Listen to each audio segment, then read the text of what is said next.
Copper, जिसे global economy की सेहत का बैरोमीटर माना जाता है, आज सुर्ख लाल निशान के साथ रिकॉर्ड ऊंचाई पर है दोस्तों। $13,000 प्रति टन के पार जाते भाव जो हैं वो चीख चीख कर कह रहे हैं कि डिमांड लौट आई है। लेकिन ट्विस्ट ये है कि ये तेजी सिर्फ जियोपॉलिटिकल नहीं है। चीन के स्मेल्टर्स ने प्रोडक्शन कटौती का जो बड़ा फैसला लिया है, वहां के गोदामों में जो 30% स्टॉक गिरा है, उसने ग्लोबल मार्केट में हलचल मचा दी है। क्या ये तांबे की परमानेंट तेजी है? देखिए हमारी खास रिपोर्ट में। नमस्कार, मैं हूं आपके साथ संध्या बिष्ट और आप देख रहे हैं द इकोनॉमिक टाइम्स इंडिया। दोस्तों, मिडिल ईस्ट में फरवरी के आखिर में शुरू हुए युद्ध के बाद इंडस्ट्रियल मेटल्स में भारी उतार चढ़ाव देखने को मिला है।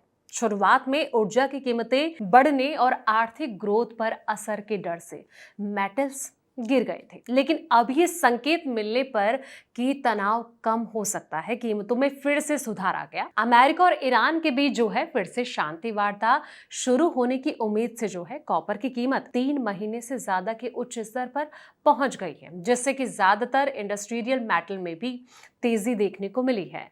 अमेरिका और ईरान आने वाले दिनों में शांति वार्ता के दूसरे दौर की तैयारी कर रहे हैं। इसके अलावा चीन से आई एक खबर से भी कॉपर की कीमतों में तेजी आई है दोस्तों। जी हाँ, कॉपर की कीमतों में उछाल कई रिपोर्ट्स के मुताबिक, यानी कि तेहरान स्ट्रेट ऑफ होर्मुज के जरिए तेल शिपमेंट को कुछ समय के लिए रोकने पर विचार कर रहा है, ताकि बातचीत का जो रास्ता है वो आसान हो सके। गोल यह है कि 7 अप्रैल को वे 2 हफ्ते के सीज फायर के खत्म होने से पहले और बातचीत हो जाए। रिपोर्ट के मुताबिक ये कहा जा रहा है कि कॉपर की अगर बात की जाए तो इसकी जो कीमत है 1.8% बढ़कर $13,284.50 प्रति टन पर पहुंच गई है। वहीं एल्यूमिनियम 1.2% गिरकर $3,563 प्रति टन पर आ गया है, जबकि बाकी बेस मेटल में तेजी देखने को मिली है। एक्सपर्ट के मुताबिक ये कहा जा रहा है कि बाजार अब बड़े संकट के कम होने की उम्मीद को ध्यान में रखकर चल रहा है। हालांकि जो स्थिति है लंबे समय तक खिंच सकती है। चीन की इस खबर से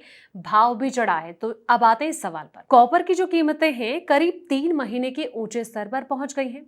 इसकी एक बड़ी वजह शॉर्टफॉल है, जिसमें कि सप्लाई पर असर पड़ रहा है और कीमतों में तेजी देखने को मिल रही है। दरअसल चीन के कॉपर स्मेल्टर्स अपने प्रोडक्शन को कम कर रहे हैं, क्योंकि वहां सल्फ्यूरिक एसिड के एक्सपोर्ट पर बैन लगा दिया गया है। आमतौर पर कॉपर बनाने के दौरान जो है सल्फ्यूरिक एसिड एक बाय प्रोडक्ट के रूप में निकलता है दोस्तों, जिसे बेचकर स्मेल्टर्स अच्छा मुनाफा कमा लेते थे। लेकिन अब एक्सपर्ट बैन के कारण उनकी जो कमाई है उस पर असर पड़ा है और स्मेल्टिंग कम फायदेमंद हो गई है, जिससे कि सप्लाई घट रही है और कॉपर की जो कीमतें हैं वो बढ़ रही हैं। एल्यूमिनियम की कीमतें सप्लाई में बाधा के चलते सोमवार को 4 साल के उच्च स्तर पर पहुंच गई थी, लेकिन मंगलवार की अगर बात करें तो मंगलवार को समझौते की उम्मीद बढ़ने से इसमें 1.2% की गिरावट आई। बाजार जो है अब धीरे धीरे स्थिरता की ओर बढ़ता नजर आ रहा है। तो जिस तरीके से अब ऐसे में ये कहा जा रहा है कि कॉपर्स में भी दांव लगाया जा सकता है, जिससे कि निवेशकों की चांदी हो सकती है, यानी कि आने वाला जो दौर है